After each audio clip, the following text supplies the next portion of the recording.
Breaking news పట్టపగలే ఇరాన్పై Israel విరుచుకుపడిన విషయం తెలిసిందే. ముఖ్యంగా అమెరికాకు సంబంధించిన బాంబులతో ఇరాన్పై విరుచుకుపడింది. ఈ నేపథ్యంలో ఇరాన్ సుప్రీం ఖమేనీ పారిపోయినట్టు కూడా తెలుస్తూ ఉంది. అంటే అమెరికా వేసిన పన్నాగంలో ఇరాన్ చిక్కుకుపోయింది. పట్టపగలే దాడులు అనేది అతి భీకరంగా జరుగుతూ ఉన్నాయి. దీంతో నగరంలోని ప్రధాన కేంద్రాల్లో భారీ పొగ కనిపిస్తోంది. ఉత్తర టెహరాన్లోని 30 ప్రాంతాల్లో ఒకేసారి దాడులు జరిపినట్లు సమాచారం అందుతూ ఉన్నది. ఈ మేరకు ఇజ్రాయెల్ అధికారికంగా ప్రకటన విడుదల చేసింది. ఇరాన్పై దాడులు చేసింది తామే అని.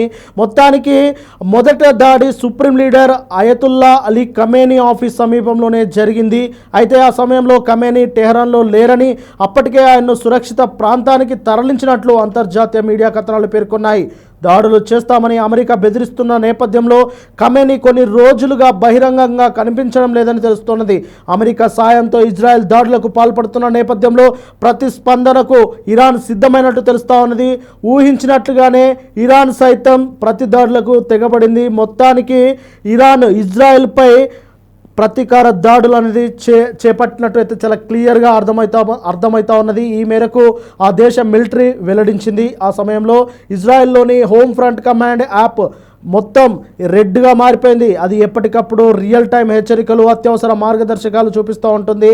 ఇరాన్ నుంచి వచ్చే క్షిపణులను అది గుర్తించడం వల్ల రెడ్ కలర్లోకి మారిపోయిందని అంతర్జాతీయ మీడియా కథనాలు వెల్లడిస్తూ ఉన్నాయి. ఇజ్రాయెల్, అమెరికా కలిపి కొన్ని గంటల క్రితం ఇరాన్పై దాడులు చేసిన సంగతి అందరికీ తెలిసిందే. Iran supreme leader Khamenei, Iran అధ్యక్షుడు మౌసాద్ నివాసం, నిఘా ప్రధాన కార్యాలయంపై సహా మొత్తం 30 ప్రాంతాల్లో లక్ష్యంగా చేసుకుని దాడులకు తెగబడ్డట్టు తెలిసింది. మొదటగా ఇజ్రాయెల్లో జరిపిన దాడులలో దాదాపు 60 మంది వరకు క్షతగాత్రులయ్యారు. 2 మరణించినట్లయితే అధికారికంగా వెల్లడించారు. కానీ అనఫిషియల్గా ఇంకా చాలామంది చనిపోయినట్టయితే తెలుస్తూ ఉన్నది.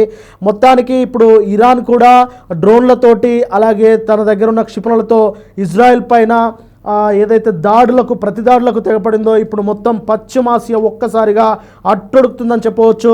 మొత్తానికి ఇన్ని రోజులు యుద్ధం వాతావరణం కాస్త నెమ్మదించింది అని అనుకున్నారు. కానీ అమెరికా బలగాల మోహరింపుతో కొన్ని రోజులుగా నివురుగప్పిన నిప్పులా ఉన్న పశ్చిమాసియా ఈరోజు బగ్గుమంది. ఇరాన్ లక్ష్యంగా ఇజ్రాయెల్, అమెరికాలు దాడులు చేపట్టాయి. తమ సైనిక చర్యను ఆపరేషన్ ఎపిక్ ఫ్యూరీ ఆగా అమెరికా రక్షణ శాఖ కార్యాలయం పెంటగాన్ పేర్కొంది. సోషల్ మీడియా ద్వారా ఈ మేరకు ప్రకటన కూడా విడుదల చేసింది. ఇజ్రాయెల్ దాడులను ఆపరేషన్ రోరింగ్ లయన్స్గా ప్రధాని నెతన్యాహు పేర్కొన్నారు. ఇరాన్ సైతం ప్రతిదాడులు చేపట్టింది. ఇజ్రాయెల్తో పాటు పశ్చిమాసియాలోని అమెరికా సైనిక స్థావరాలను లక్ష్యంగా చేసుకున్నట్లు తెలుస్తుంది. తమ దేశంలోని అమెరికా నేవీ 5వ ఫ్లీట్పై క్షిపణి దాడి జరిగినట్లు బహ్రెయిన్ తెలిపింది. యుఏఈ, కువైట్, ఖతర్లోని పేలుళ్లు వినిపించినట్లు అంతర్జాతీయ కథనాలు వెల్లడించాయి. యుఏఈ, ఖతర్ తదితర దేశాలు ఇప్పటికే తమ గగనతలాన్ని మూసివేశాయి. మరోవైపు వాణిజ్య నౌకలపై దాడులను పునఃప్రారంభించినట్లు యెమెన్కు చెందిన హుతీ తిరుగుబాటుదారులు ప్రకటించారు.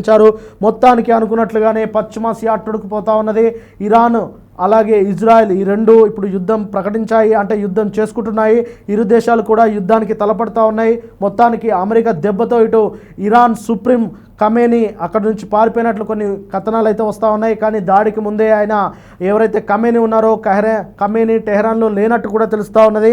ఏది ఏమైనప్పటికీ అమెరికా ప్రకటించడము, ఇటు ఇజ్రాయెల్ కూడా అధికారికంగా ప్రకటించడం అనేది ఇప్పుడు దానిపైన ఇరాన్ కూడా తిరుగుబాటు చేస్తూ ఉన్నది. చూడాలి మరి ఈ నేపథ్యంలో పశ్చిమాసియా ఒక్కసారిగా బగ్గుమన్న పరిస్థితి. మరి యుద్ధము ఇంకెంత వరకు దారి తీస్తుంది అనేది అయితే వేచి చూడాల్సిందే.